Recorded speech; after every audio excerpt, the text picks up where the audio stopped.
Tons বিটি 3 বছর পূর্তি উপলক্ষে তারা একটি সেমিনারের আয়োজন করেছিল। কিন্তু সকল পেট লাভার্সরা উপস্থিত ছিল। আমিও গুচিকে নিয়ে সেখানে চলে গিয়েছিলাম। মাশাআল্লাহ, গুচিকে দেখতে সুন্দর লাগতেছে না?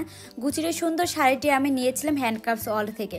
তো গুচিকে একটু চশমা পরিয়ে ছবি তুলতেছিলাম। মাশাআল্লাহ, সে তো অনেক লক্ষ্মী একটা বাচ্চার, ঠান্ডা থাকে সব সময়। ওকে যেহেতু সবাই একটু কোলে নিয়ে ফটোশুট করে, তার কারণে ওর শাড়িটা ঠিকঠাক মতো ছিল না, খুলে যাচ্ছিল। আর আমার গুচি এতই লক্ষ্মী মাশাআল্লাহ। আপনারা অনেকেই বলেছেন যে আপু গুচিকে শাড়ি কিভাবে পরিয়েছেন, শাড়ি কোথা থেকে নিয়েছেন?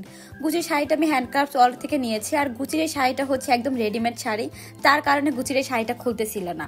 তো মুয়ের যে বাবুটা অনেক লক্ষ্মী ছিল, আর গুচিকে সবাই নিয়ে ফটোশুট করতেছিল। আমি আমার মেয়ের সাথে একটু ফটোশুট করার একটু টাইমও পাচ্ছিলাম না। আর এই তো এই বাবুটা এত লক্ষ্মী ছিল মাশাআল্লাহ। এখানে প্রত্যেকটা বাবুই অনেক লক্ষ্মী ছিল। পরে আমি ভাবলাম যে বাসায় যাওয়ার আগে আমাদের তো একটু পিজা খাওয়া দরকার। আমি আর গুচি পিজা বার্গে চলে গিয়েছি। আর পিজা বার্গে যে আমরা কি কি করেছি সেটি জানতে হলে নেক্সট ব্লগটি দেখতে হবে। আল্লাহ হাফেজ।